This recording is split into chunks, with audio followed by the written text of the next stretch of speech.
kind of the next step in this friends to have in ministry part of who this is. I got a list. It used to be 3 friends you need to have in ministry the most. I upped it to 4 last night because I was thinking about what can be a best of, and I was trying this happen to me. The best friends you could ever have in ministry are this. Number 1, whoever cleans your church. Know everything about them.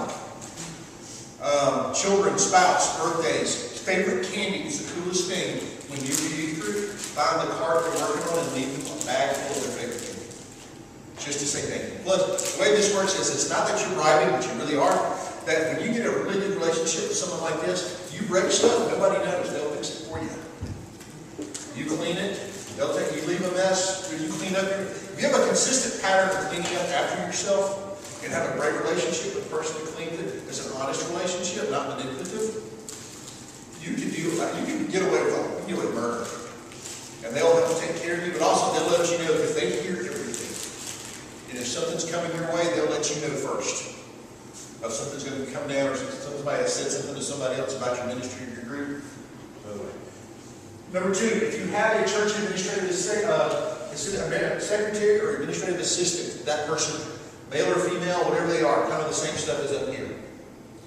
Know everything about them. They'll let you know on dates they'll let you get in stuff early sometimes, and they'll let you turn in stuff late.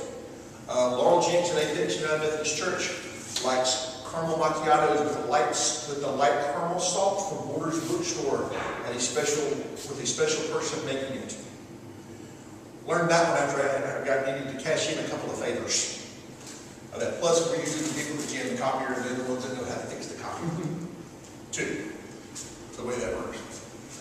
Number 3, this is the most important one for me, is that your lead pastor, whoever's in charge, maybe not your supervisor, somebody good to know, but also your lead pastor, never let that person be surprised. It's a key statement you need to know.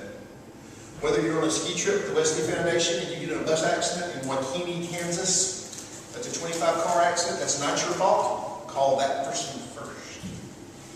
Let them know what's happening. What we used to do, pastor I've had sometimes, I try to set aside time with them, weekly or monthly, to let them invest in what happened in the ministry. Pastor that I had at one time in ministry, we had 10 o'clock on Monday, we sat down and we called it blood on the wall time. Because we were 2 feisty guys. We walked in, we closed the door, and what happened while the door was closed stayed in the room. But when we walked out, we were on the same team. I would let him know everything that was happening, he would let me know everything that was happening. And sometimes it kind of went back and forth with us, but we were really good friends because we had a great, honest relationship. But also I knew he had my back, he knew I had his back. Now, this kind of falls into that mentoring relationship we talked about earlier. Rob Phillips, my buddy, he's one of the people that thinks his lead pastor can be his mentor. I don't believe that. It's hard for me to have my boss be my mentor. Because I think it crosses relationship lines sometimes. It works for some people, it works for him. He's had it worked for the last 12 years where he is. And it might work for you. But I think it kind of works with it. If somebody's your boss, just never let them be surprised. The 4th one I had just added last night, I broke my rule of messing with my slides, is this one. Whoever does finances in your church. Because let's just be honest. Church finances is creative money laundering. There are drug cartels. There are churches in this conference that could recruit financial secretaries to run their drug cartels and fund their monies. Because how you handle a holding account here, moving this here, and get this done, this person, knowing the system, the one thing I've encountered in working with young youth workers over the last 2 years, is they get in trouble financially because they don't take time to learn the system. And each church has a different financial system. So you need to be buddy-buddy with the person that does that, whether it's a guy or a girl, and how that works. Not that you're bribing them to do anything, but you just kind of need to be aware of how that happens. An example is this. Before administrative council meeting, about the week before, you need to make sure your numbers are straight before you get into that meeting.